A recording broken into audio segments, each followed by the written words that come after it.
Hello and welcome to the first night of the 13 Nights of Halloween.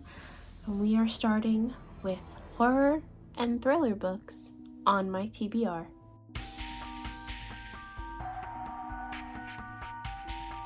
Okay, what better way to kick off the 13 Nights of Halloween than to talk about some horror books that I have been dying to read that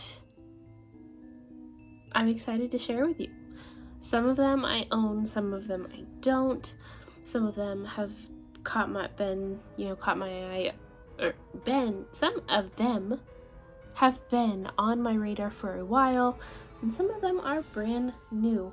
And I don't know, I'm just really excited to talk about them. Let's talk about some of the ones that are new on my radar. First of that is Wonderland. This is one that I got really recently. I don't know, I've heard it's like really strange and weird and really creepy. It gives off really creepy vibes.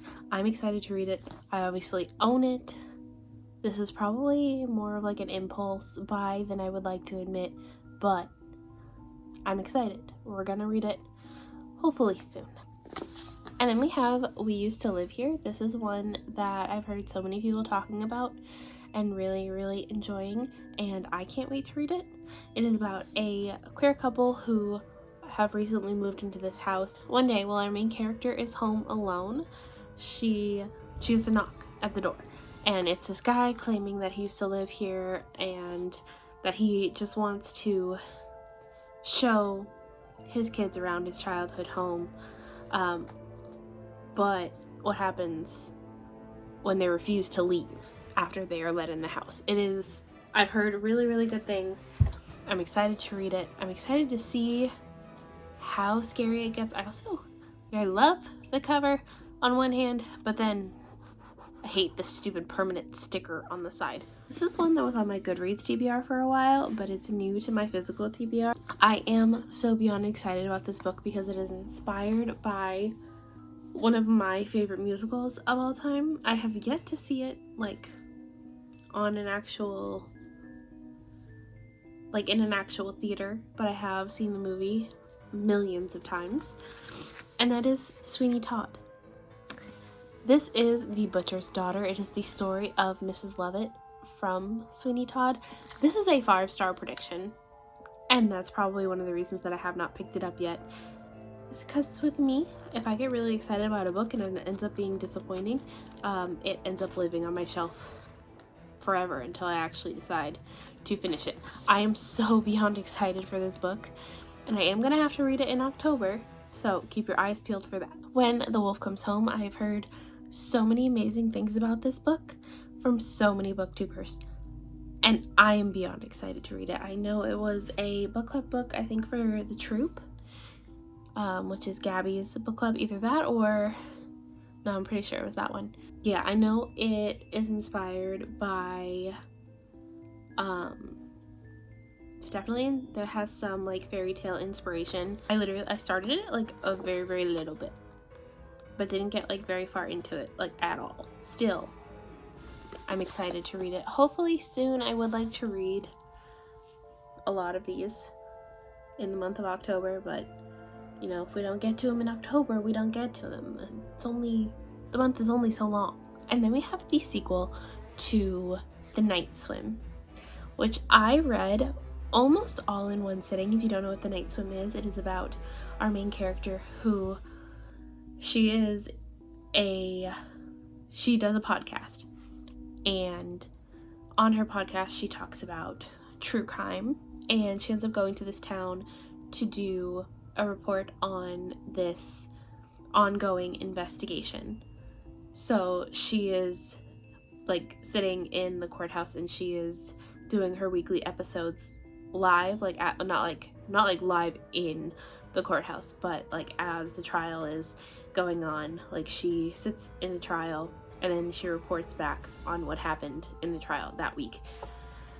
But we also get not exactly a parallel timeline because it's all happening in the same time, but we do get or she is also getting letters from this mysterious person asking her to help her solve this mysterious person's sister's disappearance and what actually happened all of those years ago, and to help bring some light into it.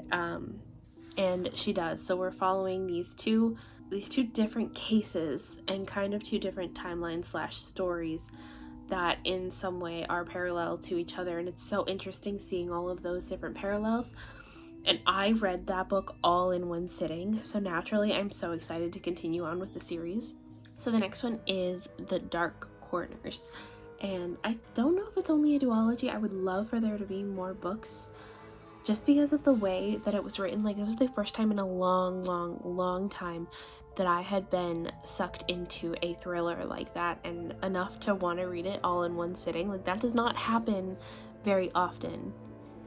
Usually, like, or it doesn't happen very often with any genre, but like thrillers and horror especially, like, I have to be so unbelievably like immersed in the story in order to want to finish it in one day. And I just was, and I literally loved that book so much. It was so heartbreaking but so satisfying, and it just kept you wanting more, and I cannot wait for the next book. I think it's a duology, but it might also be a trilogy. Either way, I want them all. And we have a YA horror, which I am nervous about. We know how I feel about YA. Usually fantasy, but I guess horror too. This one, I don't know. I have heard so many good things about. This is another 5-star prediction. It is one that I heard people talking about and automatically ran to buy, like, which, again, don't do that very often. But it's also one that I'm really nervous about, because when I look at a book and think, wow, I think it's going to be 5 stars, I automatically get scared, because what if it's not a 5-star? What if all of this hype that I'm putting on this book is for nothing, and I end up being really disappointed? And more times than not, when I'm disappointed in a book that I think is going to be 5 stars, it ends in a book slump, and that is not what I want. But I'm really excited for this one. This is Don't Let the Forest In. Again, I've heard so many good things, and I've heard that it's dark and spooky and it's gothic. I don't know, I'm so excited. Like, words cannot describe how excited I am to read this, but also how nervous I am to read this. Like, the anxiety is anxietying, and I don't know when I'm going to get to it, but I hope soon. And then we have another book that I do not own the volume that I'm currently on, but I enjoy these books so much. I think I enjoyed the second one more than I enjoyed the first one, so naturally I need to read the third one and see how I feel about it. But that is The Night Eaters. This is by the same authors as Monstrous, which I enjoyed when I read it, but like also I didn't, because I didn't really understand what was going on. This I understand a lot more, and it made me want to go back and reread Monstrous, but I don't know. I could, but like, I don't know. I don't really want to. I'm enjoying this one. This follows our main character. Well, technically the main characters are the twins, but their mother is... This is about the twins figuring out that their mother is some kind of supernatural being, and basically them finding out what that means for them, and all of this dark and gross, weird shit going on, and how that affects their life. And yeah, I had a great time with this one. I loved the second one even more. Cannot wait to read the third one, which I believe, I don't remember if it came out, I think it came out last year, I think. Alright, and we have a middle grade horror, which a lot of people think middle grade horror is actually scarier than adult horror in some ways, which is really interesting and funny to me, including Small Spaces, which is the start of a 4-book series. I think it's a 4-book series where, actually I don't even know what it's about, but I think every book follows like a different phobia, which is interesting and fun. And I've heard so many good things about this series that I just want to read it. And who says adult horror is the only horror to read. Why not check out some middle grade horror too? And then we have The Salt Grows Heavy. This is a novella. It's a horror novella, which I am trying to love. I'm trying to love it with my whole heart. I don't know if I am going to love it. Yeah, I don't even really know what it's about. I just remember hearing some good things and that it was a short horror book and being intrigued enough to put it on my TBR. And the last one I'm going to talk about, even though I'm sure there are more. Oh, hold on. I know that looks like blood. I promise that is paint. We were painting today in class. The last one I'm going to talk about, which is one that, like, I put on here, but, like, the more I think about it, the more, like, nervous I am about it, because I have not heard very good things, but I want to check out this author because it's very polarizing. They're a very polarizing author because some people really love their work, some people hate their work, and for the most part it's like flip-flopped. So the one that I put on here is Home is Where the Bodies Are. I believe it is the one that is about these siblings who are estranged, and then I think both of their parents pass away, and then they are watching old home videos and they find out that their parents are hiding a dead body, and they have to figure out what happened all those years ago. I don't know, I am interested in it.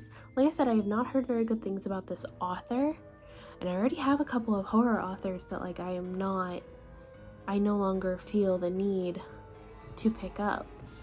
So can we add another one? I don't know, but I do want to find out. I don't know if I'm necessarily going to purchase the books, but, like, I'm intrigued enough to try to read them.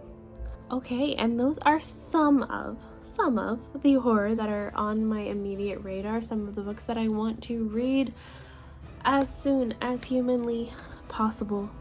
Let me know if there are any on this list that you think I should definitely pick up, or if there are any that you think I could probably skip out on. I probably won't listen to you anyway, but it's always good to hear some people's opinions. And let me know what your favorite book to read during spooky season is.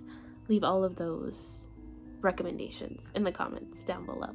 If you feel like you don't really read enough horror, or you don't really enjoy horror, leave a pumpkin emoji in the comments below just to let me know that you were here and made it to the end of the video. Also, be sure to hit that like button and subscribe if you want to see more from me, as well as Benson, who's a frequent member on this channel. I will leave all of their links down in the description box below, as well as links to my social media if you want to get any more updates from me. But I will see you tomorrow with day number 2.